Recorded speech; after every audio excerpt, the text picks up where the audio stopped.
Ha! You've walked right into my trap. Please take a few steps to the left. You'll damage it if you stand on it. There are a lot of dangers the unsuspecting writer can wade into.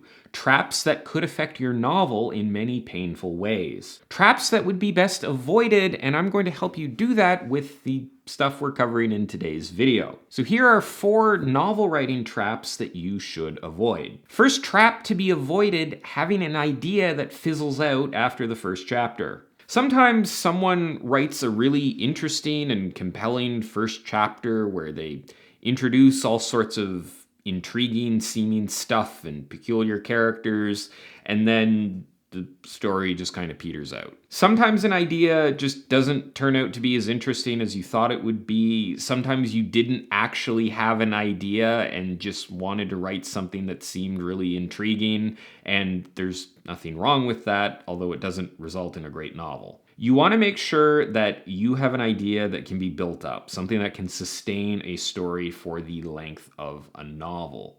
A great first chapter that presents an intriguing situation or asks an interesting question can be a really good basis for an entire novel, but you need to make sure that you're developing that idea. And sometimes when people write a really strong first chapter, it's very clear by the end of chapter 2 that they often haven't done that development. This is actually one reason that I've stopped reading a lot of nonfiction, because I've read too many books that start out with like one compelling idea that they present right away, and then literally the rest of the book is either just a repetition of that idea in different forms, or it's just kind of fluff to pad the word count. Nonfiction, especially a lot of newer nonfiction, is kind of going down that road, and it's not great. A good story is more than just a character entering a mysterious building. An idea needs significantly more development than just something that will make a compelling first chapter. Make sure that you are developing ideas beyond your hook, because that's where the real magic happens. Unless the hook of your novel involves magic, then I guess magic would happen in the hook. Next novel writing trap to avoid is rewriting the book before it's done. On the online critique sites, or I've heard this happening in like in-person writing groups, you'll sometimes see people who are constantly resubmitting the first chapter of their novel for months on end. Every time they put it out there, they get some feedback, people point out issues or things that could be improved, and then this person goes back, rewrites the first chapter, and resubmits. This is almost never a good idea, and if you do this, you'll likely wind up spinning your wheels forever. Editing and revision is a crucial part of the novel writing process, don't get me wrong here, but there is a time and a place for revision, and that time is almost exclusively when a draft is done. Even if you have to make major changes, even if there's a mistake or some kind of event that needs to completely change early on, you are almost always better off writing through to the end of your novel. The best way to figure out your beginning is to write your ending, and this goes for the entire length of the story. The response that a lot of people have here is that they feel they can't finish their novel if they know there's a problem in the beginning. But here's the thing, you are always going to have changes that need to be made as you work through a draft. You are always going to find and create new problems as you write. There will always be a debt that accrues because of the words you've already written. If you need your beginning to be perfect in order to write the ending, but every time you try to write the ending, you discover something wrong with your beginning, you might get stuck in an infinite loop and, never finish writing the novel. Next novel writing trap to avoid is adding complexity in place of depth. Depth and complexity are related but different. You want to write a novel with a lot of depth. That's what readers really want. That's what's a sign of good storytelling and good writing. Immersive worlds, realistic characters, and engaging interconnected plots are all signs of depth. Depth is arguably a measure of the quality of a story. Stories that deliver everything readers love tend to have a lot of depth. Complexity, on the other hand, is the work that the reader must do in order to experience the depth of your story.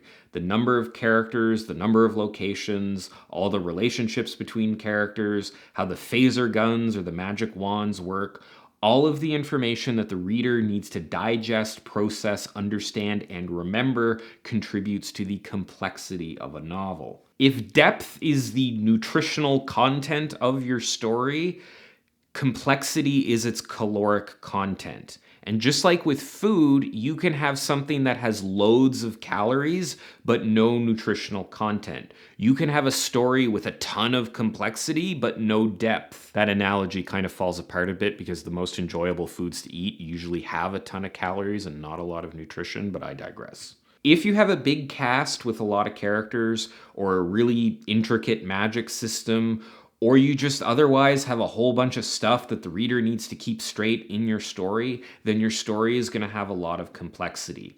That in and of itself is not that bad, so long as the story delivers enough depth to make the work of that complexity worth it for the reader. Most of the stories that have a lot of depth also have a lot of complexity. They just deliver something, depth, for the price of that complexity. Steven Erikson's Malazan series is incredibly complex.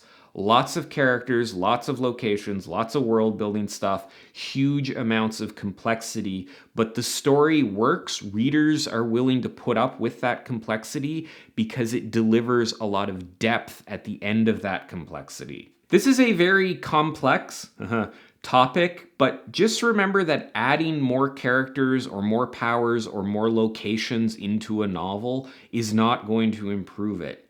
Adding depth usually requires adding relationships, connections between different story elements, rather than just more story elements. And the last Waffle Knighting trap to avoid is trying to rush the process. I don't think this is a new trend, but this desire to write really fast seems to be something that's becoming more prevalent nowadays. Maybe it's just filtering down from the yuppies and their go-go corporate takeover lifestyles, but finishing a novel is not something that happens fast, despite what a lot of people on the internet will tell you. You'll see posts of people binge writing an entire novel in a weekend, or stats about how many words they write an hour, or you'll see some caffeine and Adderall-soaked self-published author who's released a dozen books this year under 3 different names. All of this stuff can make you think that writing a novel is something that happens really, really quick. And in reality, the opposite is often true. There is some merit to writing fast and getting projects done quickly. I think improving your productivity so that you get more writing done in less time is a worthy pursuit. But you can't expect a novel to come together too fast. That's a recipe for disappointment. Honestly, I think like 90 days is probably the minimum you should expect to complete a first draft. That assumes that you write every day and write a lot. There's lots of people who can do it faster, but honestly, like a 90-day time frame, if you really want to go serious and devote a lot of time to it, that's a good time frame to finish a draft in. 6 months to a year is also acceptable. It all depends on how much time you have available to devote to the project, how fast you naturally write, things like that. All of that being said, while there's no extra points for going excessively fast, there's also no points for going super slow. Belaboring a project, especially if you're new to writing, almost never pays dividends. You can write so fast that the quality of what you produce isn't that good, and you end up not giving stories time to develop, and you end up burning yourself out because you're just working too hard. That can happen.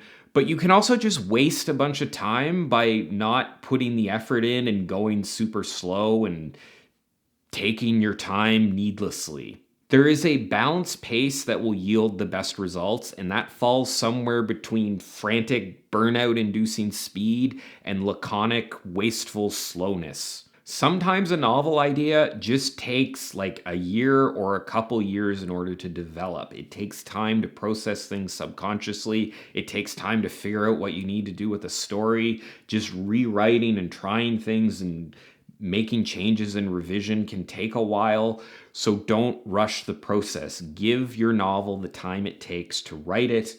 Don't waste time, but also don't try to rush the process. Speaking of rushing things, I rushed writing the ending of this video as much as possible by not writing one. So there you have it. If there are any novel writing traps you would like to warn your fellow writers about, please share them in the comments down below. If you want to see more stuff like this, you can check out all my other writing advice related videos and subscribe to my channel. As always, thanks so much for watching, and I will see you next time.